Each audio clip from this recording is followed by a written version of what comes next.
Good evening, everybody, and thank you for joining us for tonight's Warringah and Wakehurst Traffic and Transport Community Forum. My name is Sean Moran. I'm the Senior Electorate Officer at Michael Regan's Electorate Office in DY, and we welcome you to a frank, positive and collaborative discussion about what can be done to solve persisting issues in our local area. Tonight's forum is, of course, co-hosted by State and Federal Independent MPs Zali Steggall, the Federal Member for Warringah, and Michael Regan, New South Wales Independent Member for Wakehurst. Our forum includes questions to our panellists based on key issues raised in the community survey, and we'll then move on to a selection of your questions that were submitted by our audience when registering your tickets tonight. For housekeeping, I'd like to point out that bathrooms are just outside the door and to your right. We have emergency exits here and in the same door you came through. We'd also like to remind you that tonight's event is being recorded for anybody that wasn't able to make it here in person. And we do have a few people in our front row that we'd like to thank for being here as well. We have Jay Zemevsky, Chief Operating Officer of Keolis Downer, Robert Bakakan, CDC, along with Ravinder Singh, Sarah Bickford, Bike Planner at Bicycle New South Wales, Sue Hines, Mayor of Northern Beaches Council, Councillor Candy Bingham and Councillor Sarah Grattan, Campbell Pfeiffer, the Acting Director of Transport and Assets at Northern Beaches Council, Carolyn Corrigan, Mayor of Mossman Council, and Michael Randall. And we also welcome Candice Wright and Matthew Lynch, Transport for New South Wales representatives. So thank you very much for being here, and thank you audience for being here as well. Let me start by introducing Zali Steggall to formally commence the forum.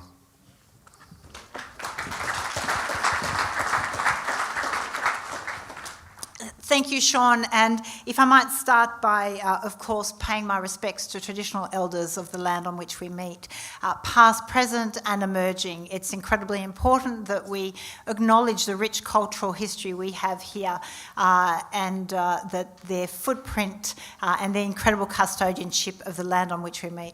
I think Sean forgot one piece of housekeeping, which was to put your mobile phones on silent, and I'll add that to it.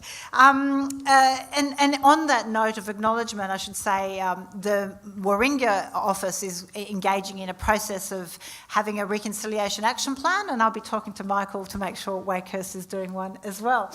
But I think it is a process in terms of better engaging with our First Nations history and community. So this is a really incredible topic and very important to the community, I know. I've now been the member for Warringah for 5 years, and one of the top issues back in 2019 was in fact transport. It was one that came up pretty much every election, and there's always a sense of frustration about progressing this issue. For me, it was important. I supported the Beaches Link Tunnel done right, made submissions, engaged with the community. We had an EIS process. There was a lot going on. We've now done another survey. We did one in 2019. Of course, COVID kind of interrupted and changed some of the answers and the perspective on that. And then we've just done another survey to get a sense from the community in this post-COVID, I think, environment as people get back to the workforce and working more again in the CBD and our city centres, how our transport is operating for them, because it's such a key part to our lives and livelihoods. We know Northern Beaches is congested. The Northern Beaches is connected to the rest of Greater Sydney by 3 transport corridors: Monavale Road, Warringah Road and Military Road, Spit Road. All 3 corridors experience significant levels of congestion and long and unpredictable travel times. Residents of the Northern Beaches rely heavily on private vehicles and public buses for travel. Public transport travel times can be long and unreliable. In 2019, the Australian Infrastructure Audit ranked the North Sydney Northern Beaches corridor as the 4th most congested corridor in Sydney's evening peak periods during the 2016 assessment, and forecasts it to be the 7th most congested by 2031 as measured by total vehicle delays. There's currently 2 projects for the Northern Beaches on the Commonwealth Infrastructure Australia priority list to help alleviate these issues. And these are some of the areas that I will be asking our very special guests about tonight. That is the North Sydney to Northern Beaches capacity improvements and the Northern Beaches A8 corridor capacity Seaforth to Mona Vale. Now, we recently, as I said, conducted the Transport and Traffic Survey, and thank you to my incredible team of volunteers. You might have seen them. They were out there on bus stops and transport places getting your feedback, and we had over 700 responses. You'll see on your chairs a summary of some of the key top-line outcomes of that, and you can see public transport, which this is great while we have state powerhouses here to help us when it comes to public transport is the major concern, followed by traffic and congestion. The largest barrier to using public transport is reliability, journey times and frequency. Bus usage in Warringah is very high. Obviously, we don't have many choices. We have buses or we have ferries. Buses with 70% using a bus at least once a week and 39% of responders using the B-line weekly. 91% of those surveyed support the electrification of buses, and it has been exciting to see the announcements and those buses start to be around our roads.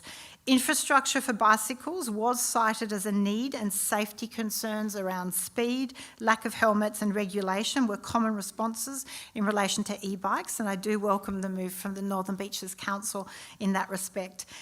The summary, as I said, is on your seat. So, future vision, the introduction of the B-line has been a success story, but there are pinch points, and they are some of the issues we're hoping to address tonight. The other issue, of course, is the Spit Bridge. Being a member for Warringah, I do travel from Northern Beaches to Lower North Shore, and the Spit Bridge was built in 1958. So this is now a fairly dated piece of infrastructure, almost 70 years old. And I don't want to be ageist, but there is the question of, is it still fit for purpose? And these are some of the questions, especially where we know we're heavily reliant. I will ask for some respect, please. Are you okay? And that obviously we're heavily reliant on buses and ferries. We have no rail, no beaches linked tunnels, so we are here to ask for what's Plan B and what is the plan in relation to obviously our transport, our infrastructure. We have population growth, which is planned but limited by our geography and I think our infrastructure. Of course, from a federal point of view, very much welcome. We've had fuel efficiency standards passed that will incentivise cleaner vehicles, but we need to speed that up. I very much welcome that we're seeing now the electrification of the buses. So a lot more work to do. We have a number of questions you all lodged when you registered, and we will do our very best to get to that and to address many of your issues. And I'll now throw over to Michael Regan, the independent member for Wakehurst, because he and I are very focused on delivering solutions for our area. Thank you.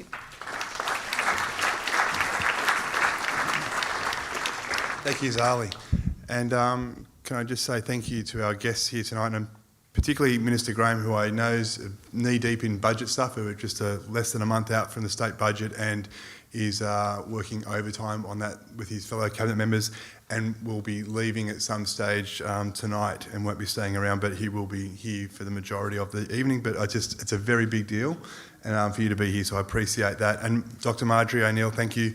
You've been here at the initial bus task force that we did at DYRSL, which was fantastic. We're the first one on the agenda. You've been out to the bus depot with myself a few times out at Brookvale, and we appreciate your continued efforts. I know the drivers do too.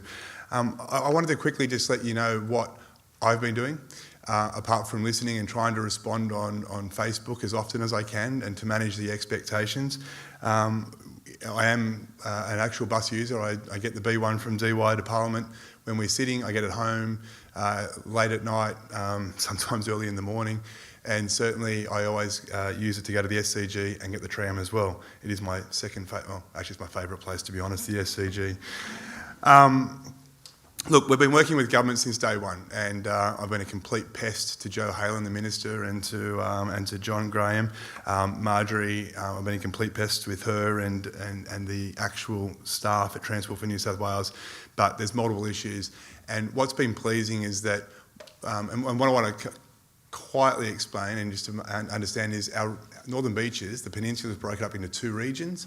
And so Forest Coaches services one region down the spine of Forest Way into the Chatswood and sometimes to the city, predominantly, and other areas I'm aware, but certainly, and then you've got the one down Military Road and Pittwater Road into the city, which is Keolis, or Kelios, depending on who you speak to, and they've had their own issues, and coming into the election, we had a lot of issues with queues, bus driver shortage, and other issues to deal with, and we've been dealing with those methodically, and I've been a regular on the phone to both Forest and CDC who've been receptive, and I thank my staff for what they're doing as well, who take your calls, your emails, and try and respond as quickly as we can and get answers to your questions, and Transport for New South Wales have been good at giving us the data.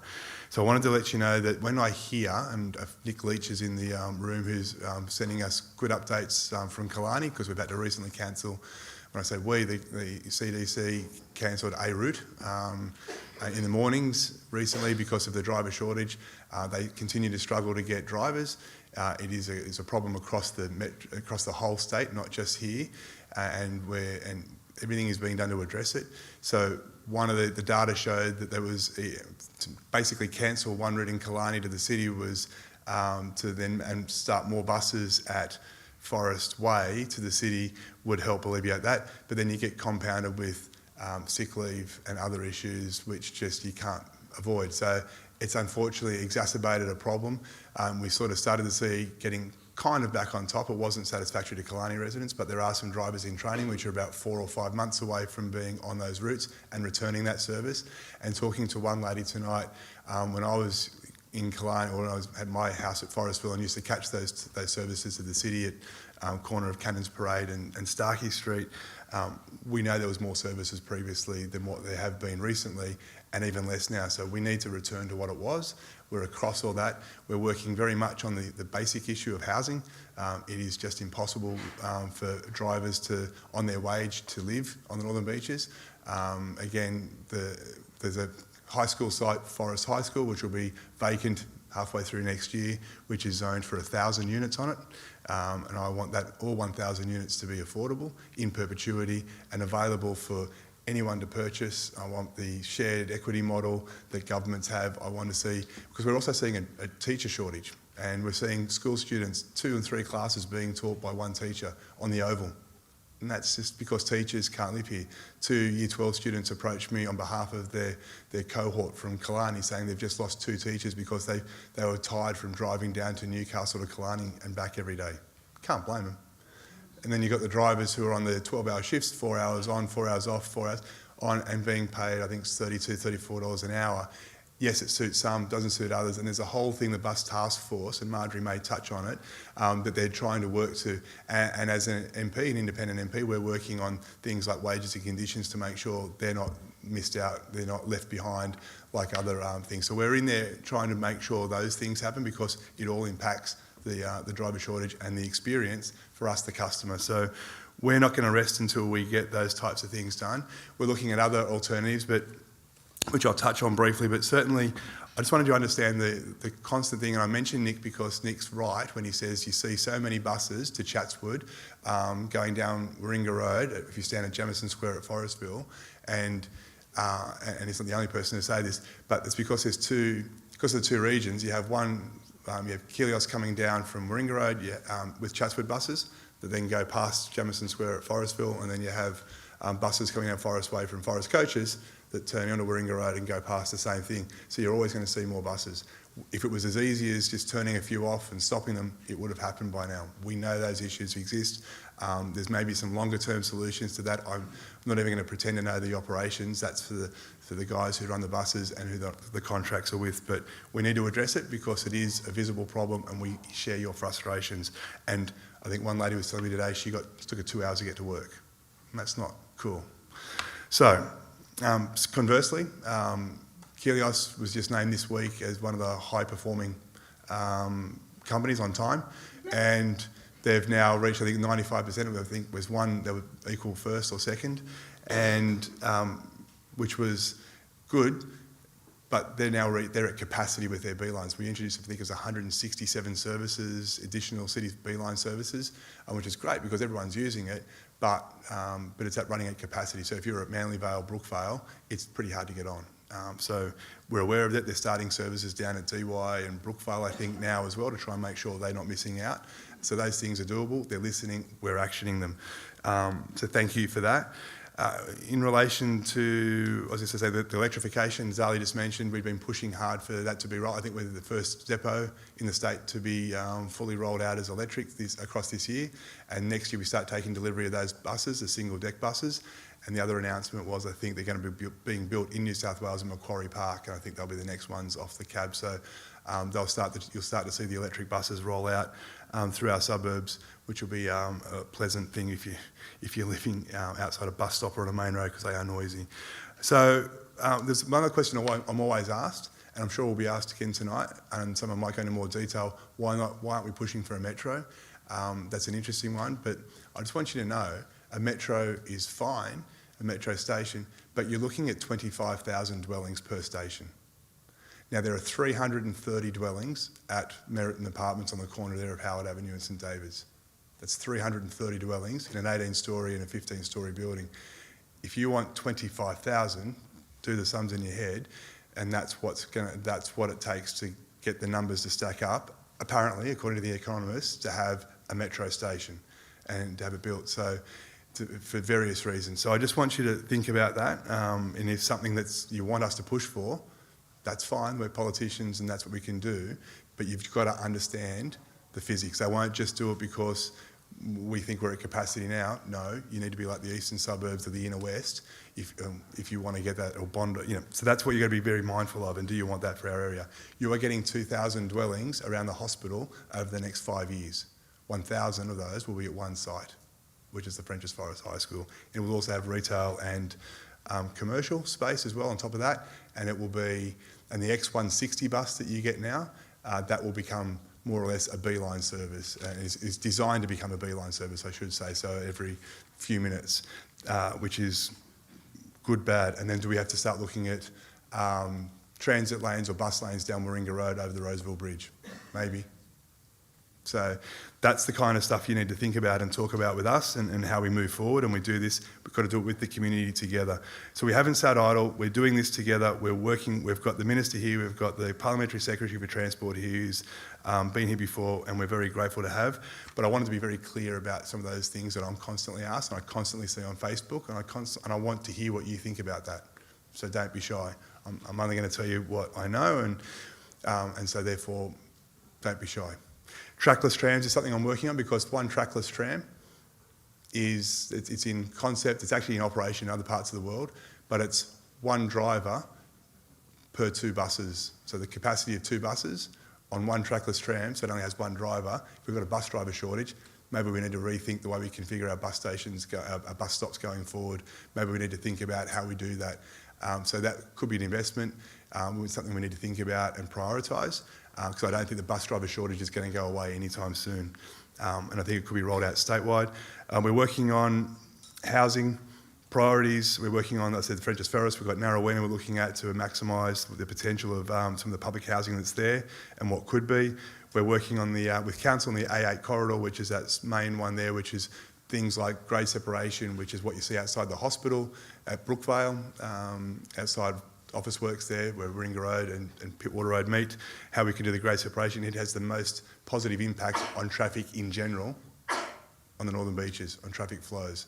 So that's why we're pushing quite hard for the study on that to be done, the planning for it to be done, so that in the future it can be funded quickly when the feds can cough up the money. Hi, Zali.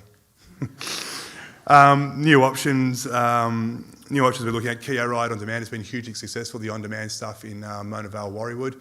Why can't we have that in Collaroy, Wheeler Heights, Forest, Frenchs Forest, etc.? Why can't we?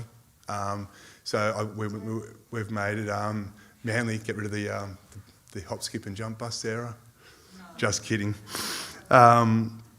But the Kia ride works, and it's a great success story, and why can't we get that through the rest of the suburbs? And very sincerely, why can't we? And I think that needs to be something we looked at. I've put it in my budget submission for a pilot through at least one area of ours to demonstrate to the government you would use it and it would be supported.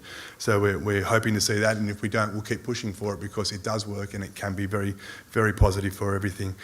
There's a whole bunch of others. So we're working on the bus drivers, the wages, the conditions for them, e-bikes, active transport. Stella Maris do a great thing. You can't ride an e-bike to their school unless you've done your driver's licence L-plate test twice and passed it. And if you go to McKellar Girls, there are hundreds of those e-bikes there. But they're the new P-plate, right? Like they give you freedom like you've had not before. You can go anywhere you want as a 12-year-old, which when you used to have to wait till you were 17 before you got your P-plates. Now you've got an e-bike, you can go anywhere. And they're very popular, but we've got to build that knowledge. So we're working with the state government very proactively about how to manage that and bring that forward. So we need regulations, we need to protect pedestrians, we need separated cycle lanes. We've got to get on with doing this. And I know council's doing their best to look at that and manage it, so thank you for what you're doing. I'm going to leave it there because there is a lot we're doing and can do, and we want to hear from you. And we've got some questions for our panel to start with, and then we've got some prepared questions from the audience that you've raised with us. So I'm going to throw to Zali, but I just want to thank you all for coming out tonight. And we're missing the Swans match that's live at the moment, so I want to get that. Just kidding. Over to you, Zali. Thank you, Michael. So, as you've heard, traffic congestion is a major concern for many residents, and I think it's bringing a lot of you here tonight, including the notorious Spit Bridge and Officeworks DY intersection. So, I guess my first question is to Minister Graham, and thank you very much for making the time to come here. With the Beaches Link Tunnel project officially cancelled, and I should say for everybody, it was shelved by the Perrottet government. It was put on hold, and now the Minsk government has made that more permanent by cancelling it. Obviously, a big concern for us is then what alternate infrastructure projects are being planned to alleviate traffic in the Northern Beaches and the lower North Shore, because, as I said, nearly 70-year-old, that piece of infrastructure, and there are concerns in the community of how we are going to cope. Minister. Yeah, no, fantastic. And firstly, great to be here, and also to see this many people here out tonight, a real indication about how important these issues are to any community, but especially to this community, given some of the challenges about moving around. I was really happy to be here, partly because of the positive engagements I've had, especially with Michael in the State Parliament, but also Zali and Team Zali raising some of the issues. I was very keen to be along to continue the discussion. I wouldn't have called Michael a pest, but now that he's gone and done it, I can confirm that since day one, he's been very active in pressing these issues. So it really has been a very active discussion from my point of view. As a new minister coming in, finding some budget surprises along the way as we're grappling with what it means to be a new government trying to deal with transport issues in Sydney. The key thing following those decisions, and Zali, you've characterised it entirely correctly there, is we're really looking right across the network, doing an assessment about what is the best way to tackle this in the post, since that decision. It is also true people's travel patterns have changed after COVID. People are living and working differently, which means we really have to examine how that's working now across these areas. Transport's doing that work. I want to recognise both Candice and Matthew, who are here tonight as well from Transport, to hear what people have got to say. That work we're expecting will come through in the second half of 2024. It's really comprehensive, so it'll look at all the key roads across the Northern Beaches. It'll look at Spit Road, Military Road, Pittwater Road, the Pacific Highway, the Eastern Valley Way and Warringah Road. We're particularly focusing in at the Spit Bridge. You know, I don't need to tell anyone here what a challenge it is, but also on Pittwater Road, that Officeworks site, which is a real choke point. So there's some of the places that'll be carefully looked at. That'll examine how people are actually moving around now, post-COVID. What are the complex set of solutions that we can apply to really improve things? some of that will be focused on roads, and that's my focus. But I really want to acknowledge how difficult some of the public transport issues have been, and Michael's really touched on them, given the problems we've had across the city with bus driver shortages. That's a problem everywhere, and Marge will touch on what's happening with it, but it's hit here hardest because of those challenges about housing, about the commute times for the workers to then move everyone here around. So I think that's at the forefront of my mind. The discussions we're having are really focused on what are the levers we can do to make sure we do have more bus drivers signing up to work and signing up to work here because of the impact it's had on people locally. So, Minister, obviously it's that when it comes to infrastructure, it is that intersection between state government and federal government and funding, and I'm quite a pest for the federal infrastructure minister as well. And so I guess from my point of view, and this might need to be a question that you take on notice, I appreciate that, but in relation to that Infrastructure Australia priority list when it comes to those projects, obviously very keen interest when I look at those two projects that are listed, the North Sydney to Northern Beaches Capacity Improvements Project, and in particular because the New South Wales Government is a proponent on that one. And I guess my question is it the plan that it will stay on the infrastructure priority list, because that does require submission from New South Wales Government to federal to maintain it as a priority project? Of course, I will be putting in my submission, but is there any update of work underway in relation to the business case or plans, or is that dependent on the outcome of that review? Yeah, look, it's a really good question because those works in some ways are even more important now. It'll be shaped by this review. This is exactly what we'll look at.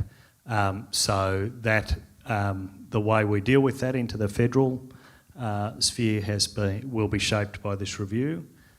There's been some well publicised issues where we've said we expect more support from the federal government. I mean, there are two Labor governments, but we have not held back from saying we expect a better deal for New South Wales. Pleasingly, in the federal budget, we've seen some more money flow in to infrastructure in New South Wales.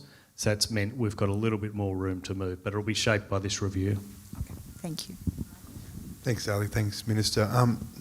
Marjorie, Dr. O'Neil, as it says on my notes here. You can see the concern we have here from our residents about the public transport and its reliability, and what steps are being considered, what things have come out of the bus task force. Can you tell us and elaborate, and what do you hope comes out of it? Because I know there's a lot happening behind the scenes. I know the report's probably finished and on someone's desk, but you're going through. I might not be finished, by the way, but can you just elaborate on that and just tell us what the bus task force is doing? Yeah, so really, really good question. And I want to say I feel your pain. I come from a community that's not too dissimilar to yours, where we have felt the exact same issues around bus driver shortages interlinked with the cost of living. So I just want to say you've got someone who is living and breathing what your experience is as well. As Michael pointed out earlier, this region was one of the first in which we did our bus passenger forums on the 28th of June, and I want to thank everyone that has turned out and participated as part of those forums as well. So as background, the task force has been statewide, and because it has been, not since the Unsworth Review, which was 25 years ago, has there been a comprehensive study of our bus services in this state. Right, where we have gone out and engaged with industry, with bus drivers and with passengers about the public transport. And so one of our recommendations coming out about this is the need for ongoing engagement with passengers and with communities to make sure that public transport is fit for purpose and that it actually looks and feels the way that our communities need for it to be. So far, 2 reports have come out. The first report really focused on bus driver shortages as well as safety, and 7 of those recommendations we have accepted in principle.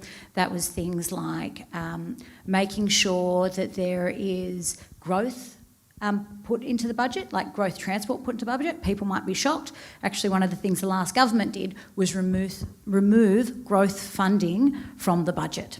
So as our communities grow, there wasn't that funding in there for our public transport systems to grow. So that's one of the principles that we want to put back in, and I think that's one of the things that's been discussed here. Communities are growing and changing, and we want to make sure that there are budgets there to be able to suit that.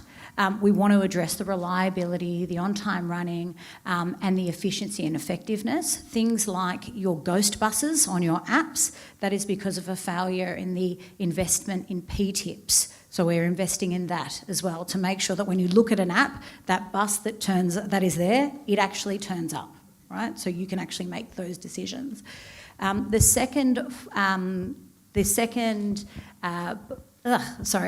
report that came out really dealt with the neglect of investment.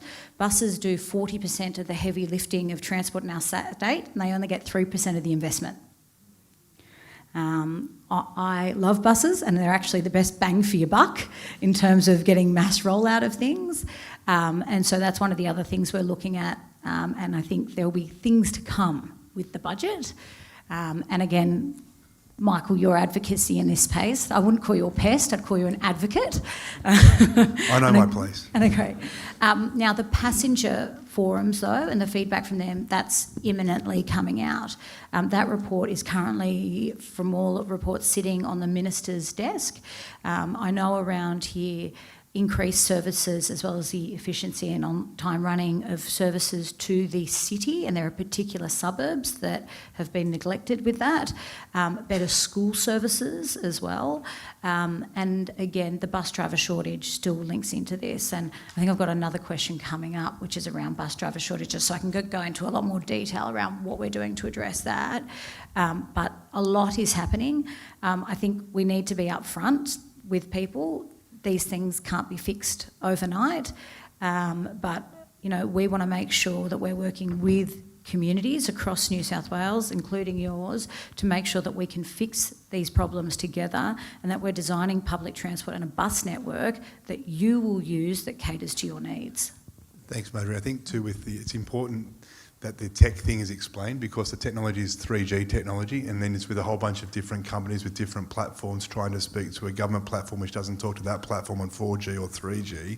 And it's a complete nightmare. No one's invested any money. It's when we get sent screenshots of these cancelled services, they never existed in the first place. So they weren't even cancelled, and that's the ghost bus thing. And so it's hard to explain to the general public, but it's an absolute debacle, and I relied on it until I got told by the minister, don't. And then one of the some of the bus guys told me don't, because it's just not reliable. But there's that, and there's also the infrastructure we have. We're fortunate enough to have, if you're on the Pittwater Road side with the B line, you get the on time, you get the electronic boards and the like, which are very beneficial for the customer experience. And I know the bus task force has asked for that to be rolled out across the metro, and we're pushing very hard for Warringah Road and Forest Way to get prioritised for that, because that does give real-time information and has been very beneficial. But we have to sort out the disaster that is Wynyard Station, particularly coming home in the afternoon. It is an effing nightmare. Even late at night, at midnight, I can assure you, it's not as bad obviously, but it is ridiculous, and it's another problem we've inherited.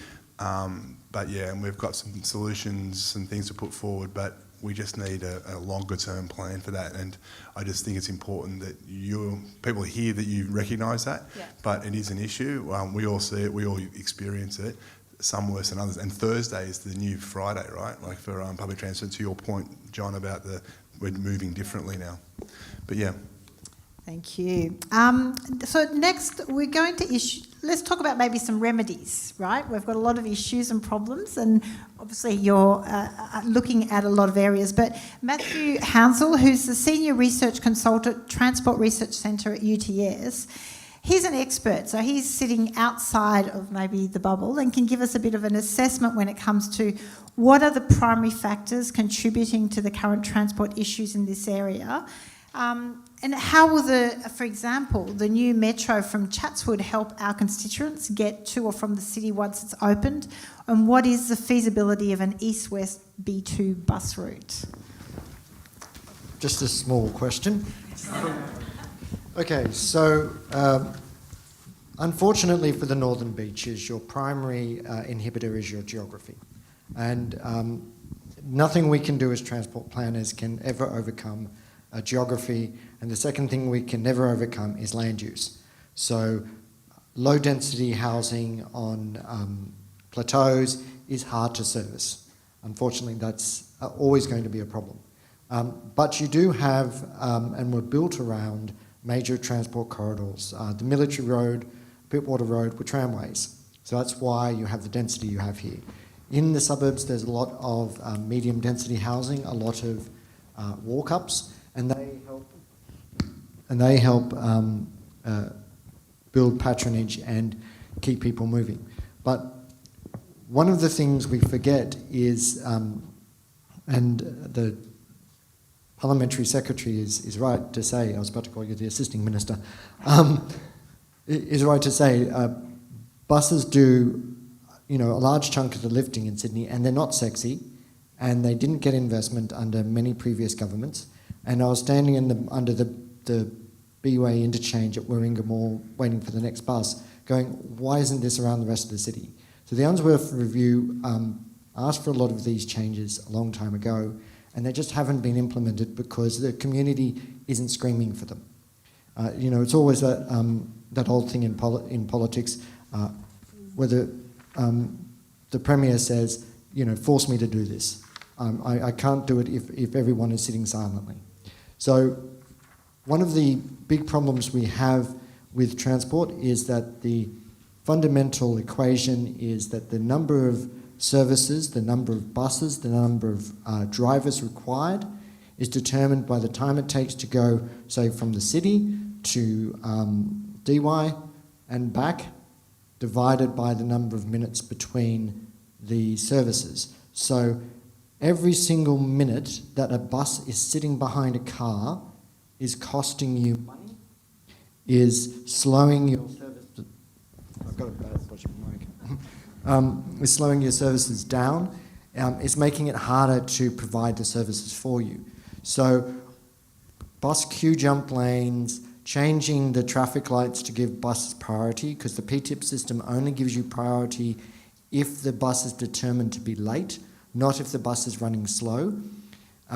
So changing those things, getting people to see buses as a way of keeping other people moving so that those who need to travel by car, those who need to travel by car, those who have no choice, can use the roads. Because the Mogridge principle is quite simple. The speed at which the road network moves is determined by the speed at which the public transport network moves, because that, if the public transport network is faster, people will use it. And that's just the fundamental thing. Better public transport means better roads. And that also then means also looking at active transport, because if we can get people to cycle to the shops, then that means that there's less cars, there's less space taken, and more space for other people. And there is also just the insular peninsula factor. If you look at the census data, a lot of people live and work in the northern beaches. And those links are important, but services in the area are also important. What about the metro? We understand the metro is due to open in August, and some of the figures I've heard coming out of transports, I don't think I'm telling anything that's not a state secret, but it's going to potentially save 20 minutes on your trip to the city from Forestville. By going Forestville to Chatswood, getting off, jumping on a metro, you'll be at Martin Place 20 minutes quicker. Yes, there was always an issue with the strategic travel model in Sydney. It was developed by the Institute of Transport and Logistics Studies at the University of Sydney, and it had a very, very, very high, unreasonably high transfer penalty. So there was an expectation that nobody in Sydney wanted to transfer. But when you have a very fast metro, because the Sydney Metro has been designed to move very quickly, that means now you can save a lot of time because you're not sitting in a bus on Military Road like I was this evening, just waiting for all these other people going home. Most of the traffic on Military Road comes from Mossman, Neutral Bay, Cremorne, the area around that road, because the fundamental fact of road traffic is people who are nearer to their destination are more likely to drive because it's not as much trouble. And so they get in the way of the people who are travelling longer distances. And that's why you see the majority of trips in the city are less than 5Ks. And so when the metro opens, it will transform the city. We don't know how it will transform the city because people change their behaviours and then we go, oh, that's interesting, they did that. But definitely for a lot of the people on the North Shore, not the northern beaches, but the North Shore, they will be very attracted to that metro, and that may actually remove a lot of people from the cars in those areas, making it easier for people on the northern beaches to drive through, which may make your traffic worse. We will have to find out in about 6 months. Or better, hopefully. Oh, sorry, that's me. So, Minister Graham, Wakehurst Parkway, Mona Vale Road, our favourite roads on Northern Beaches. Favourite roads. One built below sea level in the war, and anyway. Wakehurst Parkway, it is finally being dealt with by both New South Wales Government and Council, but it is a 2 to 3 year project that has, I can at least say, has begun in earnest, physically has begun. Can you give us a bit of an update on that, and also what residents can, residents could expect some action on Mona Vale Road restoration, given stage 1 was done and completed, kind of, and when we might be able to see stage 2 done, given it is quite a serious accident hazard? Yeah, well, happy to jump into those. I do think that it's fascinating to hear how Matthew, as a transport expert, talks about those. How those fundamentals work. I just want to reinforce that point about the metro. I don't think we will know the impact it'll have until things settle down. But the thing I found really surprising when I was briefed is just how fast those trains are. Yeah. It is a lot faster than the heavy rail networks. That's one of the reasons to take that point that Matthew's made very, very seriously. It may be one of the things that starts to move things around here. Yeah, well, they're talking 20 minutes saving. Like, that's big. Like, if you're getting the city every day, getting through Castle Craig and through those suburbs to finally get onto the freeway is a nightmare. Yeah, but we genuinely won't know, because it's about how thousands of other people decide to move around the city, and it does take a little while to settle in. The Wakehurst Parkway, a couple of different things to say. There's 2 lots of work going on. This was one of the first things that Michael was raising with me. The flood mitigation works, really just as this gets cut off, whenever there's water about, and there's been a lot of water in Sydney, as everyone knows, has been a top priority. There's been now $31.1 million allocated to it. We committed some more before the election because it was such a compelling case. The thing that's been great about the way that's unfolding is, and this, you have been a big help on this, is getting the council and the state government to work better together. So there's actually joint delivery now of this, of some of this work, and that just means it's operating a lot faster. We'll get a much better result for that that money. There's more work to come though. $75 million also to look at broader safety and capacity works on that. That is due to commence early 2025. So this flood mitigation work is first, and then more work to come as that follows. So I know how important it is, but I think it's taken a little while to have those discussions, but I think that'll prove well worthwhile. You've actually got workers out there now. Yep. So they're out there till end of June, and then they'll start doing some other stuff. Yep. If I could switch over to e-bikes and transport, to Matthew and Dr. O'Neil.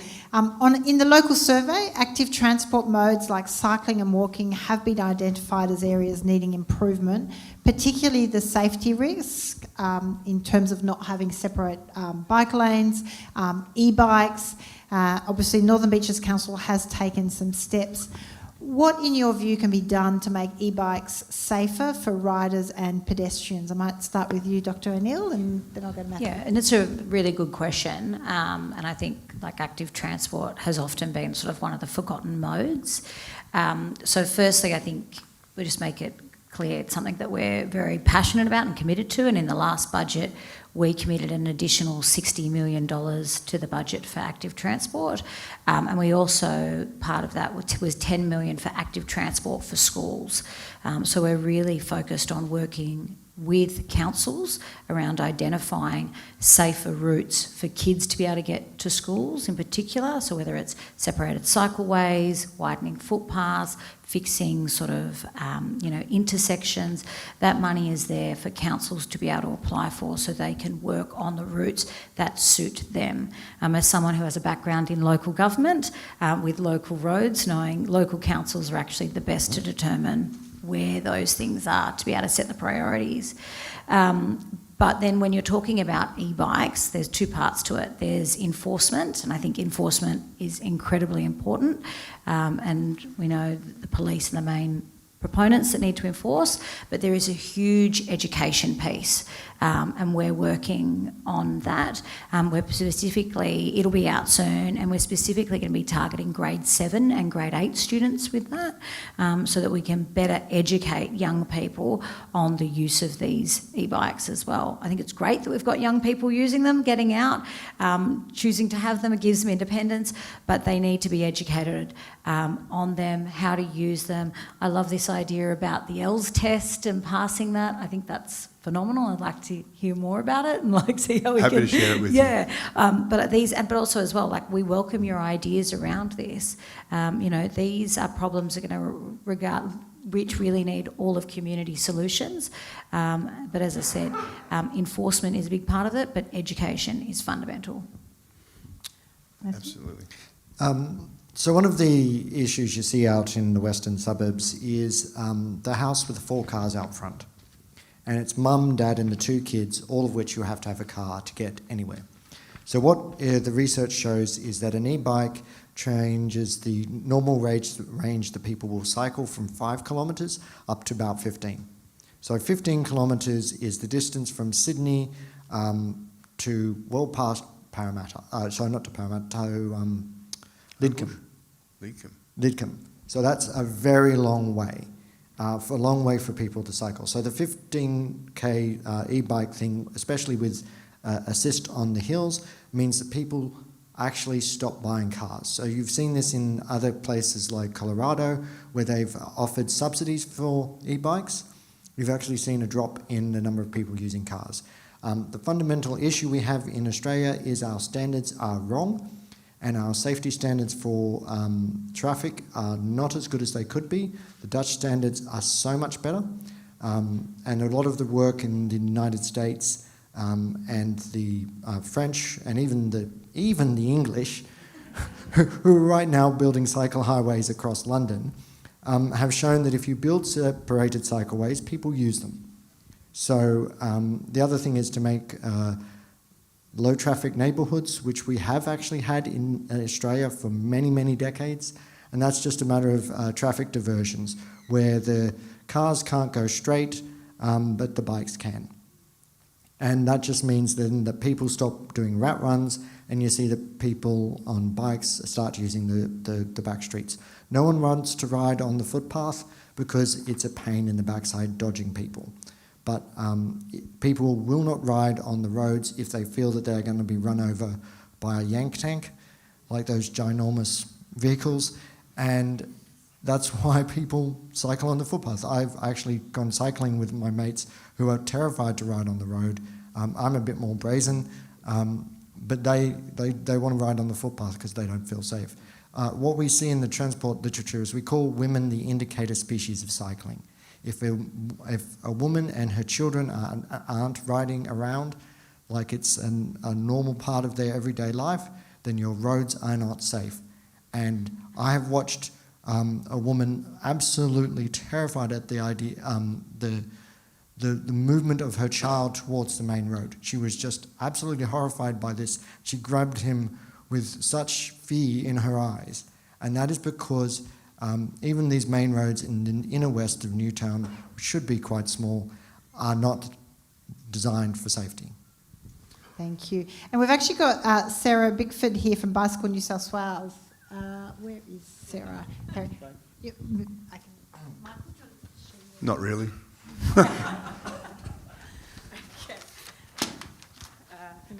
Add the perspective. Yes, okay. Now, hi everybody. So Bicycle New South Wales is a grassroots membership organisation. We represent everyday riders who want to get around safely. And there's about 400 members in the Warringah area, and I'm one of them because I'm a local resident too. So we recognise all the concerns about e-bikes, of course, and supporting Northern Beaches Council quite closely in the last few weeks with helping launch the e-bike code campaign, which is fantastic, and it's got great media traction, and it's good work. So thanks, guys. And developing educational materials to work to send to schools. Also, we're drafting a position statement outlining important steps that all levels of government could take to improve e-bike regulation. So we're working with stakeholders to try and refine that, understand if there's possibly a new category that could be introduced to take up some of the bikes which at the moment are being ridden that are illegal. The cat's out of the bag. These bikes are amazing, but there's issues with regulation and batteries. So there's two things. E-bikes are amazing, and they should be, and could be, and must be a big part of efforts to decarbonise transport and unclog our roads. And in this area, there's been a boom, and it's fantastic to see so many people riding around, avoiding the hassles of parking, reducing congestion, reducing pollution. And we're particularly excited by the teenagers on bikes, and I know there's concerns for safety, but it's amazing. Today I was at McKellar Girls High, and I counted 93 bikes on the campus. 3 years ago, there were only 4 or 5. My daughter was embarrassed to ride her bike to school because nobody else did. And I think that's actually an 8.5% mode share. But because most of these bikes take passengers, there's actually a lot more than 8.5% of kids riding to that school now. So this is a really important life stage for forming travel habits. And this current surge in bike riding offers great opportunities for all levels of government to embed bike is best in young minds and shape mode choice for the future. So, of course, key to this is better infrastructure. 70% of people say they would ride more if they felt safe. Of course, part of the reason why McKellar is such a stellar school for bike riding at the moment is because it has bike paths all around it. It's a centre of quite a great network, actually. But what we need is committing to that everywhere. And separated bike paths are finally coming to this area. So thanks again, Northern Beaches Council, for supporting that. And these are important on busier roads. But we also advocate for low speed limits, ideally 30 kilometres an hour, as recommended by the UN, on residential streets, in town centres and around schools. This allows most bike riders to share the roads with cars and makes every street a cycle street, in conjunction with traffic filtering to reduce traffic volumes. Walking also becomes more comfortable. The 30 kilometre zone in Manly has been successful and should be expanded without delay. None of this costs much. The speed limits cost almost nothing. So, let's get on with it. But more investment is critical. So the New South Wales government budget has allocated money to active transport, but it's still only 0.2% of the budget, of the transport budget. This is, the UN recommends 20%. So, there's a long way to go. It doesn't mean more money, it means reallocating money and spending it differently and more productively. The federal government has just announced a new active transport infrastructure fund, and that's great news. But it's $100 million over 4 years, and that's just $1 per person per year in Australia. It's not a lot. So it's a start, but please, Zali and Michael, as our representatives, please can you advocate for more? And there were 2 ideas I just want to bring up tonight. First of all, subsidies for EVs with 2 wheels. That's still not happening, and we keep asking for it, and it makes so much sense. And there's examples from all around the world where e-bikes have been subsidised, and it's made a huge difference to mode shift. Colorado is a great example, but there's other places too. And also, we would like to see Northern Beaches trial bike racks on the front of buses. This is something that's standard in Canberra, it's standard in parts of Victoria. The New South Wales government tried it for about 3 weeks in Goa and Yass a few years ago and then stopped. And we think Northern Beaches, as an area with no trains, could really benefit from that, to give people a multimodal options to get around, to allow you to take your bike on the bus to the ferry, and then once you're on the ferry, you're in the city, and then you can get across the whole city without driving. So we would welcome the opportunity to discuss that with the bus companies and to see if we can maybe trial it on the 199, the 141 up to Belrose and the bike parks up there. So that's thank you. Thank you.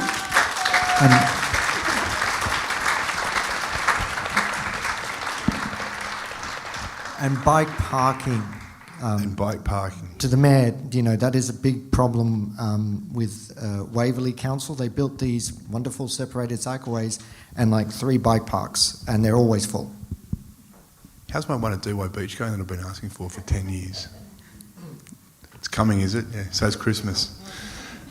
And another year, another decade. Marjorie, Yep. you've heard, you touched on before the driver shortage. Can you tell us what the government's doing to address that shortage and what strategies you've got in place and what you're thinking of doing? Yeah, so we've done quite a few things that have been helping, but there's still much more that we need to be doing. I think the big thing that you touched on earlier is the thing around affordable housing and making sure that there are homes close to where people live, close to where people work, and that's a bit more of a complex and longer term issue that we need to be addressing. But after the first report came out, the 3 things that we did, and we know that they did have an impact. One, we waived the application fee of $70, and we've seen there has been an uptake of people doing it. We ran a very targeted bus recruitment campaign, and also what we have now done is we've given Opal cards back to bus drivers. The feedback that we've been having from the bus drivers so far is positive about these 3 things. We meet people constantly who say, I've become a bus driver because the waiving of the application fee, and they're very thankful for the Opal cards. But there is still a lot more to do. There's a lot more to do around their wages and conditions. We're going through and looking at things like their infrastructure at their bus layovers as well, particularly to make them more attractive for women. There's things like making sure people have access to toilets and their brake stops. So some of these sort of IR things are a little bit more complicated, but we are working on getting them as well because we want to make sure that these are attractive jobs that attract and retain these workers. Thank you. Thanks. And we do have Jay from Kellis Downer, and maybe you would like to contribute a little bit. I don't know where. Oh. That's fine. Yeah, chuck me the mic. We'll just settle this one. It's Keolis Downer. I don't know where Keelios comes from, but that's okay. Listen, I just add a couple of things, and it's great that it's a discussion point tonight, and thanks for inviting us along. I think there's some shared interests here, and I acknowledge all our bus driver colleagues in the room. Great to see them here tonight, especially some of our trainers. But in terms of what the customers and the drivers might have in common, and you touched upon it, Marjorie, but it's also the on-road infrastructure. So to make a bus driver's life easier, to speed up the running times, you need big, beautiful, bright red bus lanes. And to touch, as you say, Matthew,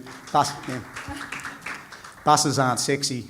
I don't know why. I was thinking earlier on about how I started my career cleaning up buses on a Saturday night down at Brookvale Bus Depot, and you're right, that's probably not that attractive, but I think we can really, get some common interests here. Big bus lanes, it'll increase frequency, increase capacity, and from a bus driver's point of view, if they're pulling at a nice big wide open bus stops, it helps the members of our community who need good accessibility. So I think there's some misalignment amongst the state and federal governments. I mean, I only found out last week that the federal government was going to remove incentives around bus driver traineeships, despite acknowledging there was a national bus driver shortage. So I don't really know. We're making representations in that regard, but that seems to be at odds with what we're experiencing at the moment. So, it's a really unfortunate situation where I've got my colleagues here from Comfortdale Grow as well, and we're sort of resorting to paying for sign-on bonuses and all sorts of interesting things to try and attract bus drivers, and we'd love to move away from that and actually have people want to take it up as a genuine career, which I personally know it is. So I think last comment I'd make too, who would have thought getting nice brand new assets, double-deckers, high capacity, high frequency, and trying to make it as streamlined a trip as possible would be so attractive. So certainly whatever we can do to bring more double-deckers onto the peninsula would be a great idea, and we need to continue to invest in what's probably the most successful bus service in Australia. Thanks, guys.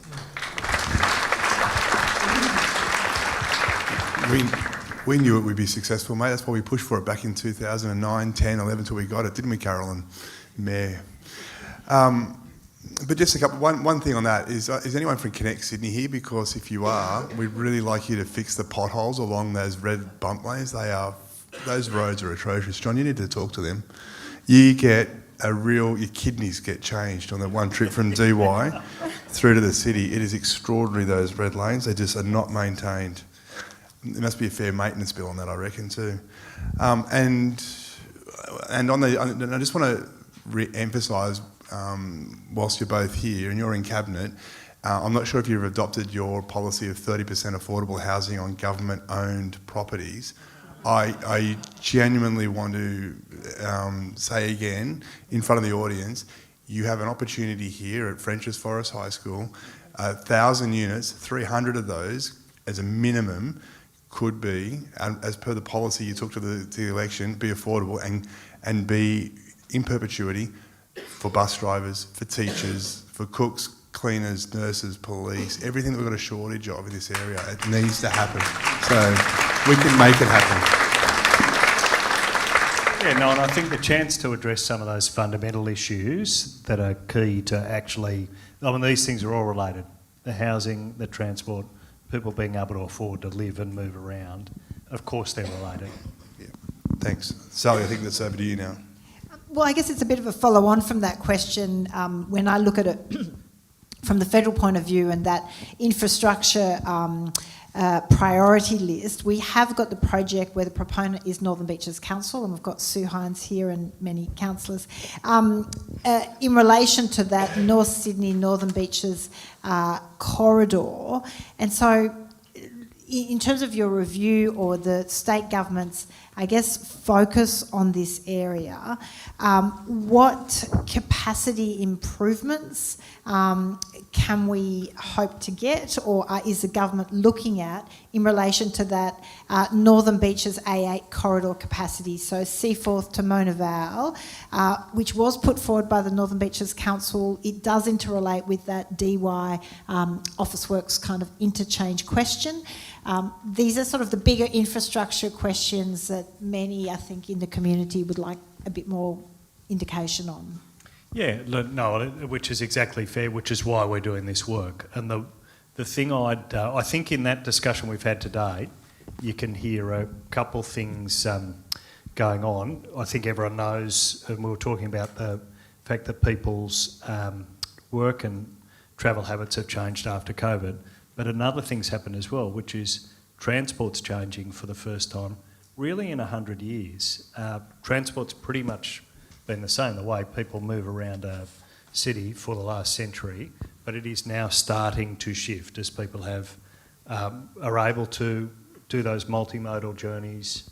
You know, the idea that you could ride your bike down, put it on the front of a bus and then get into the city that idea was not possible for 100 years, but it's becoming possible, and people's journeys being shaped by those apps as well to make that possible. So they're the two things that are changing. The COVID changes, the fact transport itself is changing, and that's exactly the backdrop to the work we're doing up here.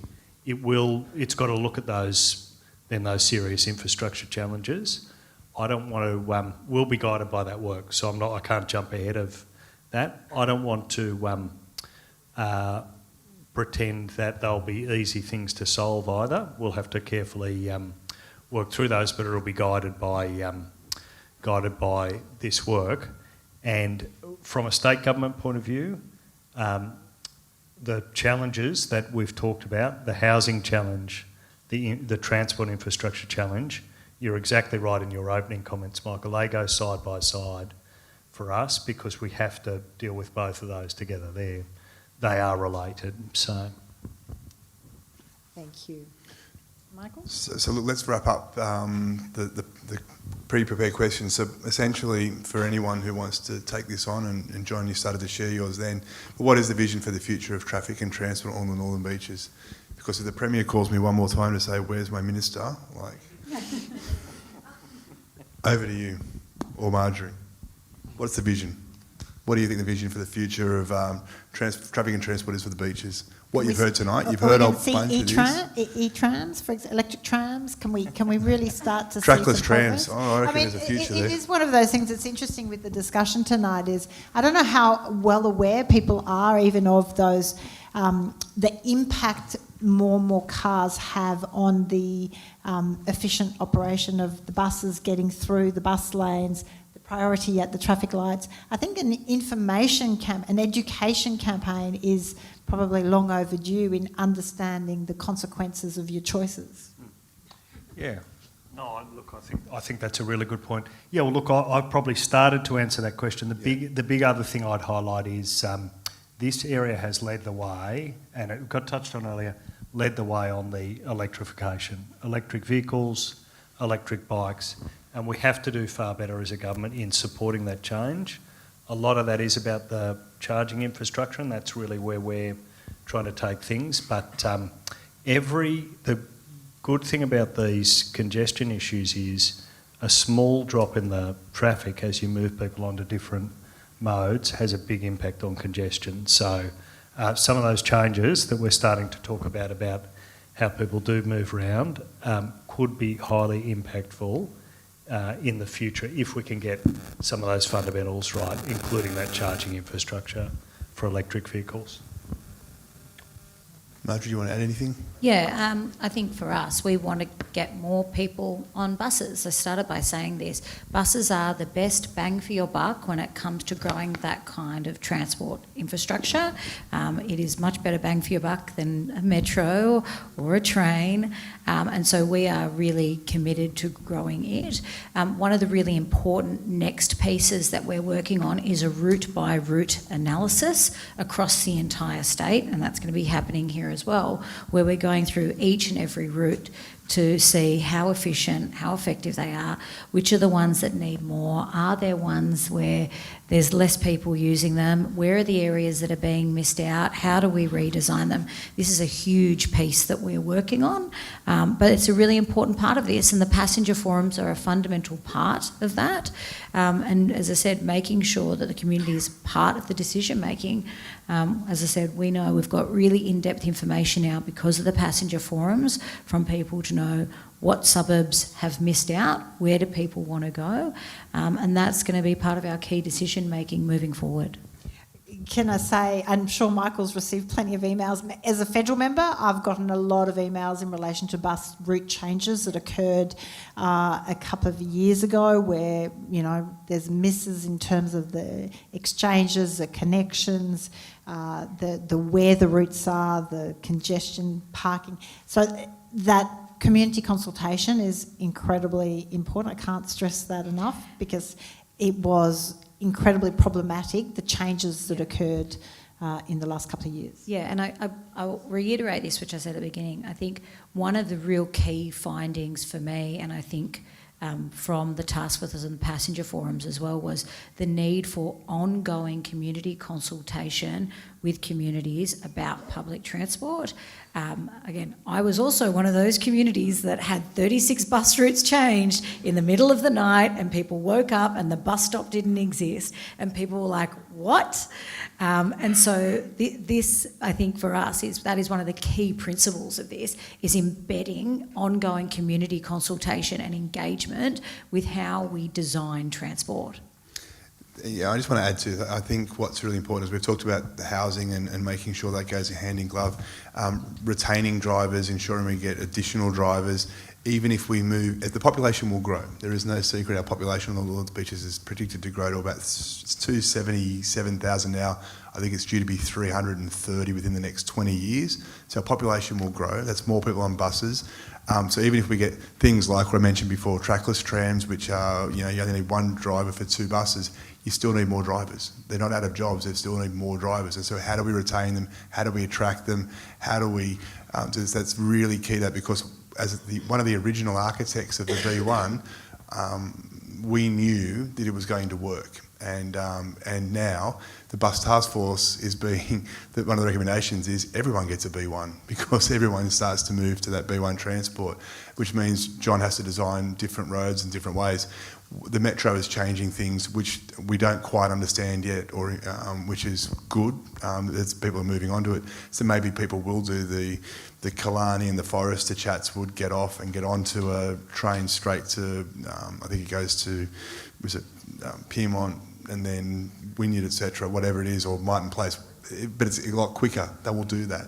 And we need to make that attractive, and we need to make and to design around it. So I think housing affordability, hand in glove, has to happen. Electric vehicles are happening, and Northern Beaches was the fastest take up. And we've got a guy in the room who's solved the problem. Merrick from Alchemy Charge is in the room tonight. He's the one I've just been telling the world about. Anyone who's in an old unit block who's got a PowerPoint can now plug in their car and the strata body doesn't get charged for the use of it. It goes straight to the person who's plugging it in. He's got the technology. We need to roll that out, and because he's basically monetised that PowerPoint. So everything's doable. Everything's changing, and there's disruptors. E-bikes are a great thing, although we have to find a solution to how do we educate kids and adults not to keep them plugged in overnight. Sadly, we had a house burned down in Arowena last night, which is awful. It's just terrible. So we need to make sure that we face those problems and be honest about them. And whether technology can help there. Merrick, can you just solve that one? So yeah, I just want to see that happen, and I just want to throw, I think we're going to wrap up now. And do you want to, Matthew, add your final words? Well, you raised the issue about vision. So I think it's important for us to understand that right now we are on the cusp of one of the most fundamental changes in human history that we will ever see, and that is electricity prices have moved to be negative during the day. So right now, the electricity companies are trying to get people to stop producing more solar energy than we can currently use. So if you happen to have a shop and you want to put on a solar panel and offer free electric vehicle charging to your customers, that's now a possibility. The idea that we could go from spending hundreds of billions of dollars a year, like we have spent trillions of dollars over the last 2 decades on importing foreign oil, and right now the sunniest country in the world can move to having electric bikes, cars, buses, and Brisbane is deploying double-articulated electric buses, which are kind of like the trackless trams but a bit different. We can go to that and stop paying foreign countries for oil and run our cities in a clean, green way just by changing how we think and start looking at daytime charging. So the opportunity here for a wonderful, clean, green future is just waiting for us to seize it. Well, yeah, you've got my agreement What you said. there. And we have finally passed fuel efficiency standards in Parliament, in the federal Parliament, so that will hopefully incentivise cleaner vehicles being imported into Australia since we don't have a domestic car industry. Now, we have got some questions. Is Minister okay to stay a bit longer, or do you have to head off? I'm going to have to head shortly. Shortly. We do have some... You want to put to me straight up, I'm happy to... Well, I think this is probably a one that you can go to you. John from Neutral Bay has submitted the question of, can public transport go back to government ownership? There's an easy one, sorry. Well, it's a very good question because part of the issue has been the complexity of having services privatised and then government losing control of being able to actually set the standards. Some of these contracts are very long-term contracts, so it has been a big challenge when it comes to government being able to have the appropriate control and respond to citizens. So, yeah, well, we won't be. I don't expect, having spent all day sorting through the budget. We've got big financial challenges in New South Wales. We'll be building new schools and building new hospitals before we're buying back the public transport. But I think we've also been very upfront about some of the concerns that privatisation has led to, and it's been a problem in the bus network. From my point of view, it's been a problem on the toll roads. This has been a big, certainly up here you've faced the challenge with the hospitals, yeah. So look, we are taking the a track away from privatisation, but I also want to be upfront that we'll be building hospitals, building schools before we're buying back transport. Police stations, airports. Yeah, I'll add a couple of things. So we're not in the business of tearing up the contracts, but the task force has looked at what would happen if particular regions fell over, and there are a number of regions that have been underperforming, and so in that case, whether or not the STA would be re-established then. But again, we'll be completely upfront with you. When the last government got rid of the last public operators, the STA really is the shell. It isn't. There is no one that works there. It is just an organisation by name. So the process of re-establishing the STA is incredibly complex. So this idea that you would just, firstly, we're not going to tear up contracts, right? That wouldn't. We as a government require private investment into our state, and that would not give our government any certainty for that private.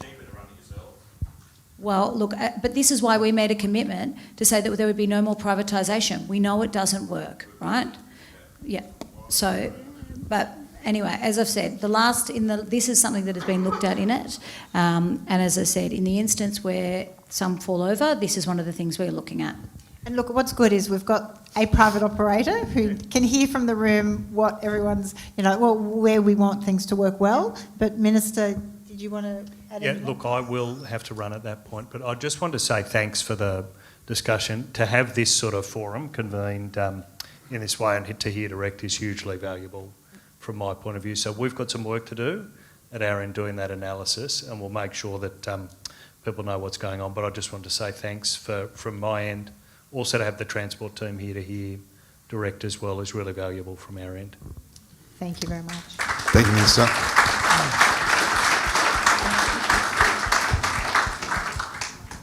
See the Seagulls game and then Brookvale afterwards tomorrow. Well, we've got Marjorie for a little bit longer. So I think I will go to. We've got a number of questions that have been submitted. Can we electrify our buses sooner? They're environmentally friendly and quieter. From Stephen in Mossman. Yeah, so I think the starting point is I think all of us would have liked this to have happened yesterday. It is nowhere near happening at the pace that we want it to happen. I have to say, you're incredibly lucky in your region. I think it's rolling out much faster here than it is anywhere else. The pace in which we're doing this is also to fit and to ensure that the industry is being supported along the way as well. We've got commitments around building these buses here in New South Wales, so we need to make sure that they are supported and that they have guaranteed purchasing over and sustainable purchasing over a very long time. So part of what we're doing is we're working with them as well. So. Now, I'll also do a plug, and Michael and I are aligned on this project of we want them locally powered local electric buses. So obviously the idea of also electrifying for example, the Brookvale bus depot with the local Brookvale area from like a urban microgrid essentially to be powering them locally would be that extra benefit. So that's a project and I have been talking to Chris Bowen about that project as well. Mark from Brookvale has lodged a question of, has a feasibility study been done on extending the Sydney Metro from Chatswood to Dee Why via Frenchs Forest? And I appreciate the comments earlier around the difficulty that brings when it comes to also densification and urban requirements to do that. But yeah, so I think what I think the Minister was sort of unpacking this a little bit more is that the future transport outlines from Transport New South Wales the visions that are there, and the mass transport connection to DY hasn't been identified on that link, and the immediate priority within the infrastructure and service plan for Greater Sydney, it hasn't been, and there's no current plans. So our priority is really around the buses at this point in time and getting people into other modes of public transport.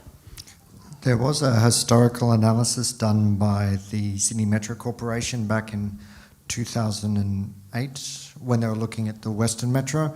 They identified it as a high priority corridor as one that would be the most impactful, actually more impactful than the Western corridor.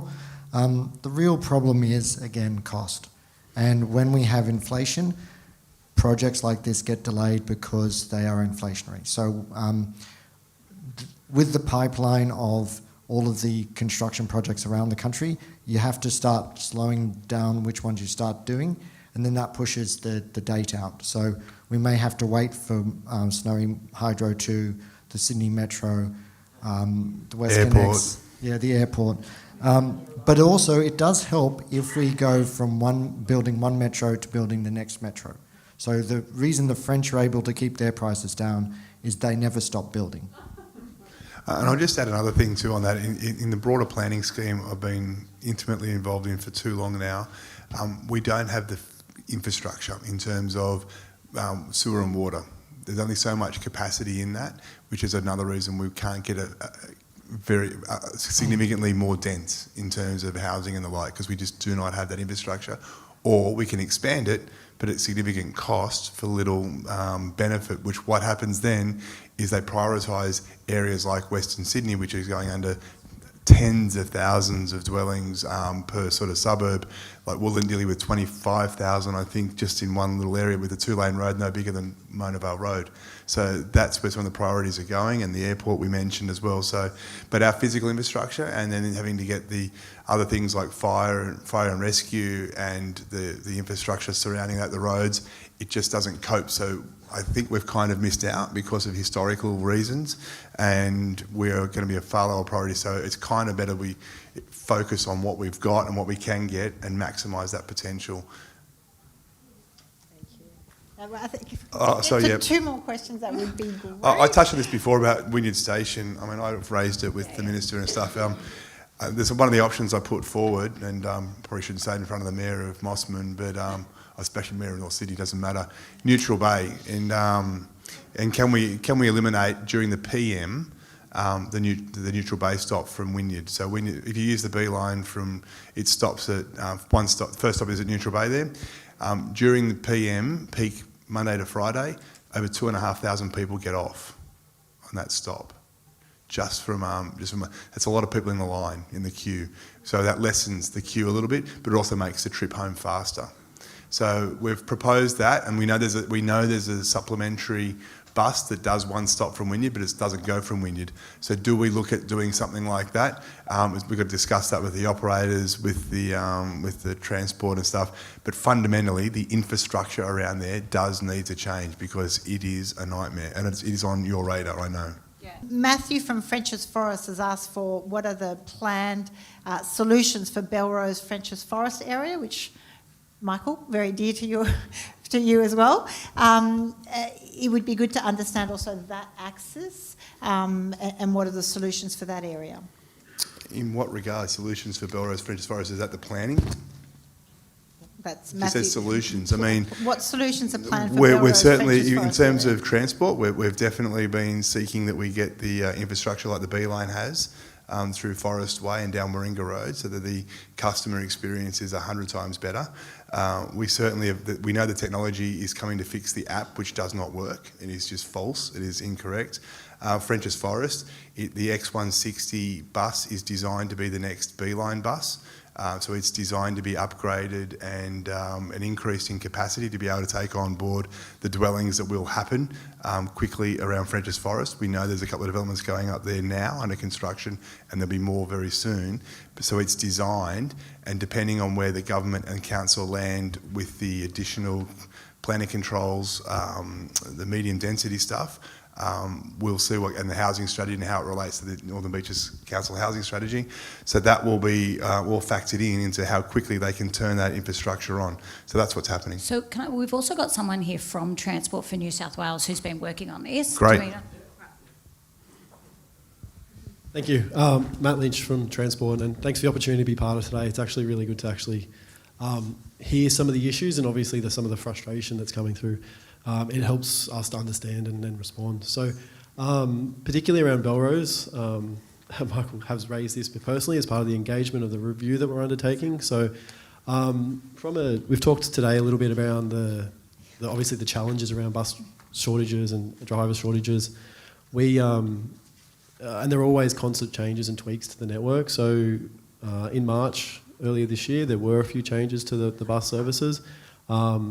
They have led to an overall improvement, so an improvement in performance at a high level, and also, I guess importantly, a reduction in cancellations that we're observing for those buses that are feeding that Belrose Prejudice Forest area, which is a positive. Obviously, there's still more work to be done, and we're looking to engage with the community on further changes going forward, particularly when we try and unlock opportunities with Metro opening in the middle of the year. There will be looking at further changes to align, I guess, trying to realise some of those travel time savings.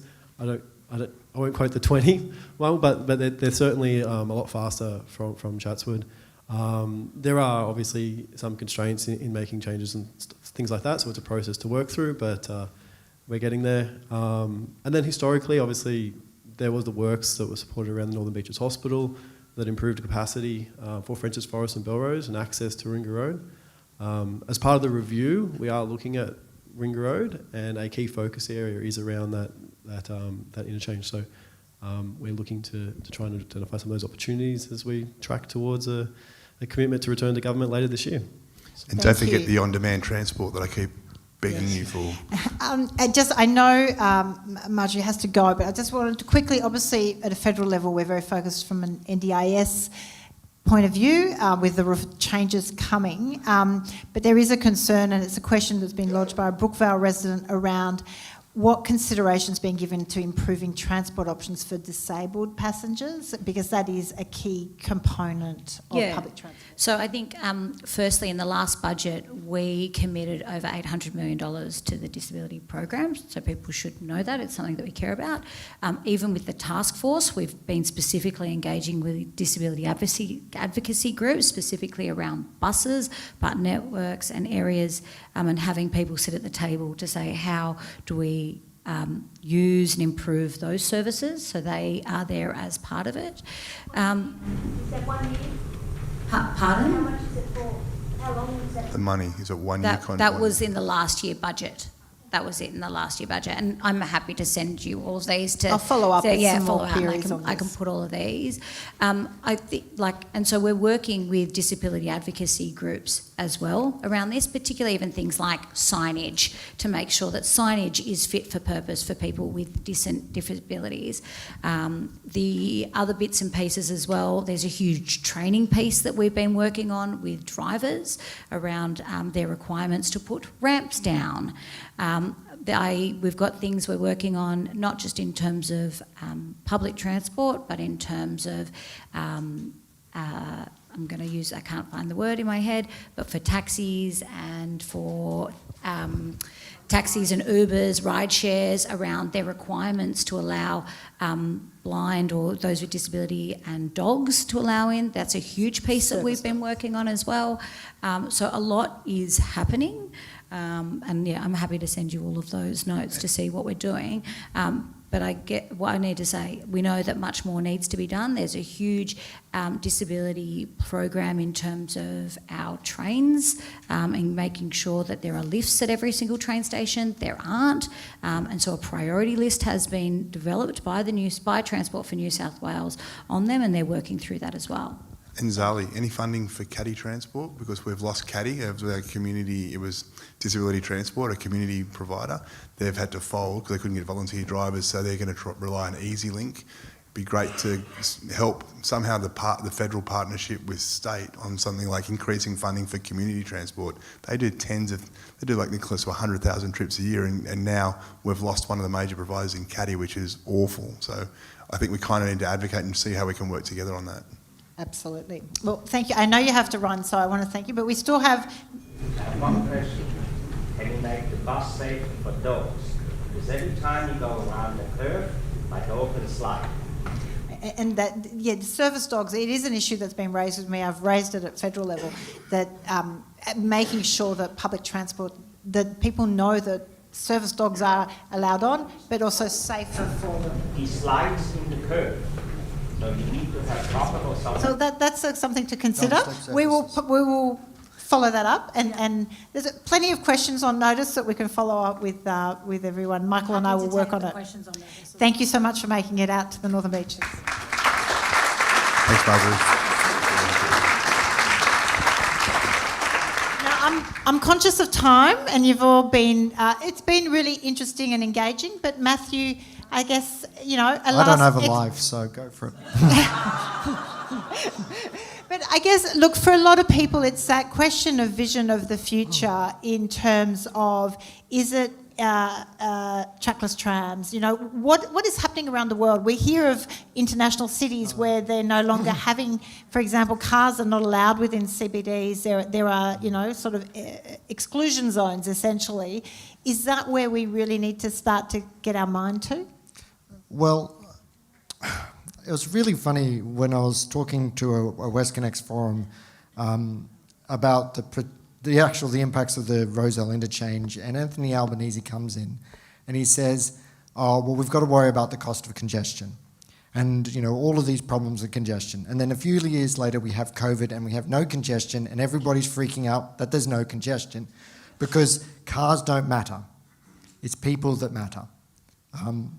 Whether a person is walking or wheeling to the shops, they're the ones making the purchases. They're the ones who are engaging in the social aspects, and they're the people who are, trying to access their friends and doctors and schools and all the rest of it.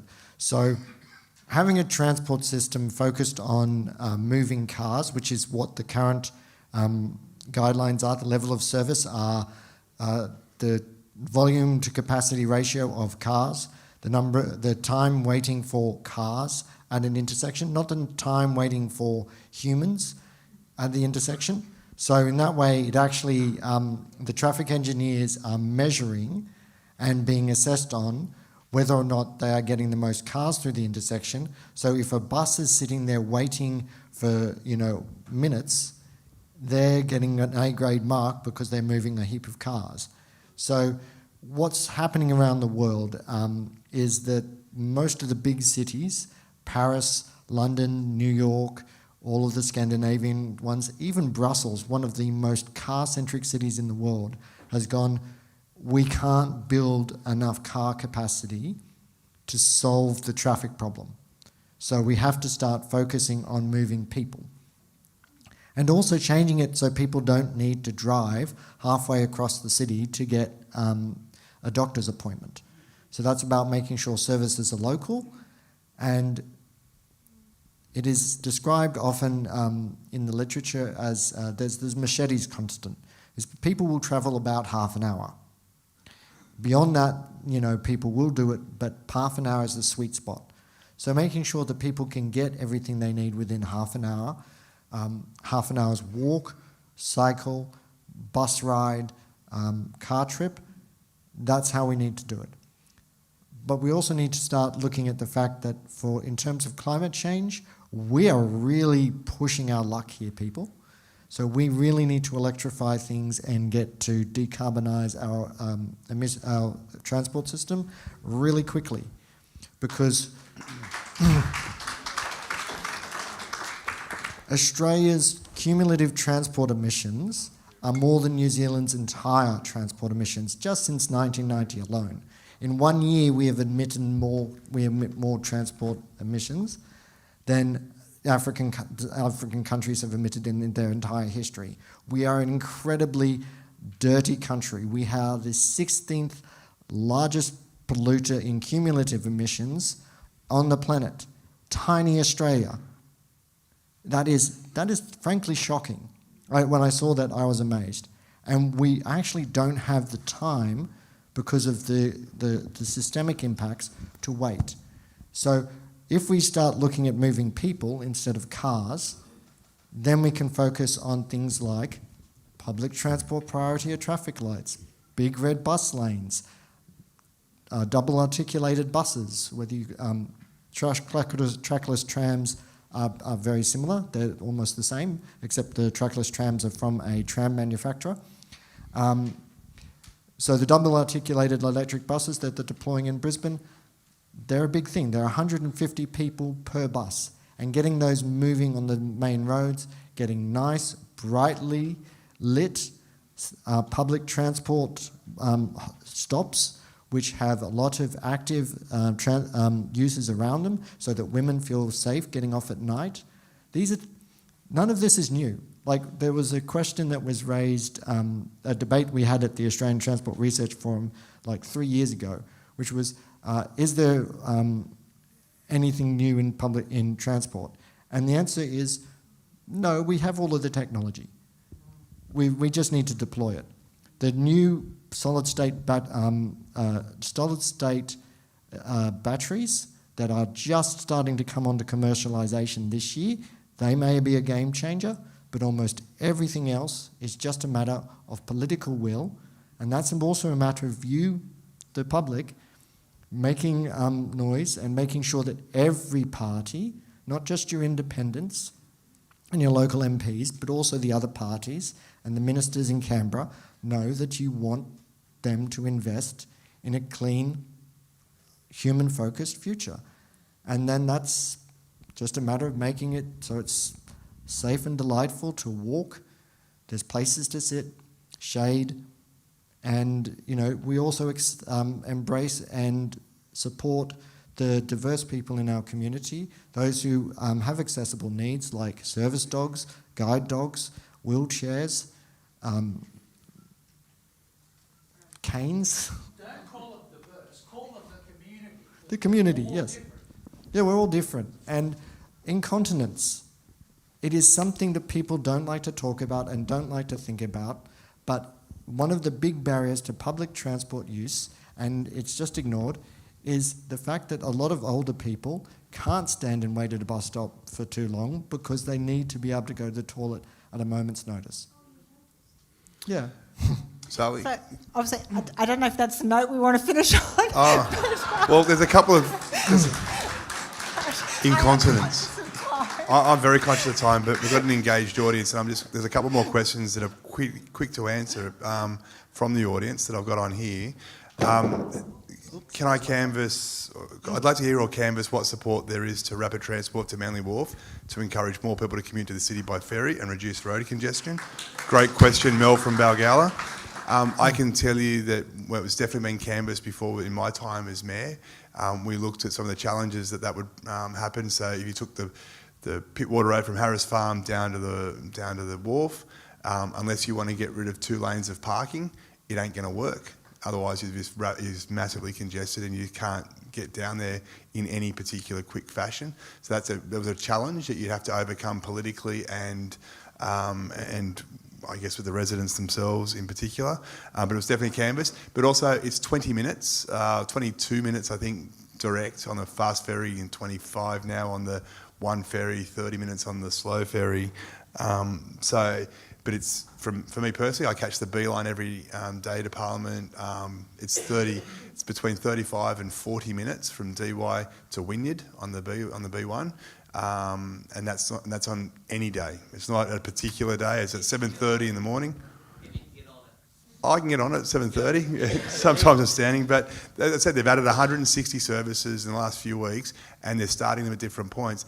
But it's at capacity. We actually need more buses. We need more drivers. That's a known factor because it is that popular. So you're spot on. So yes, it has been canvassed, and I'm happy to. You should continue to raise it. Maybe there's certain pockets where it could be done. I don't know, but will it be quicker? I don't think so. But it's a much nicer ride. My wife much prefers to do it. And we might. The electric vehicle? I was just going to say the electric vehicle. I think we've covered a lot of the topics in the various points of discussion, but I'm conscious that if you have more questions or more issues, I'm just conscious of time and obviously for everyone, but we are very engaged. I've got many people from my office here. We can take questions, take it on notice, and we will endeavour to follow up both at state and federal you've now heard we can both be very good pests at all level, to get some answers as much as we can get. I mean, I appreciate sometimes there's frustration that you can't get exactly the answer you want, but we are raising the concerns and making sure they're doing the work to come up with some solutions. It's not always as straightforward or the one you're wanting, but at the very least making sure that they are very conscious at all levels, and especially with Transport being here, they've heard your concerns and we will continue to push that forward. But I think this is probably a good point to wrap up, Michael. Sure. Can I just thank you all for coming? Yes, exactly. Thank you, everybody. You took the words out of my mouth. I honestly, I'm really thrilled to see people actually actively engaged in a public meeting. Absolutely, so good. It's nice to be back to a point where we can see this. Thank you very much, everybody. Thanks, everyone.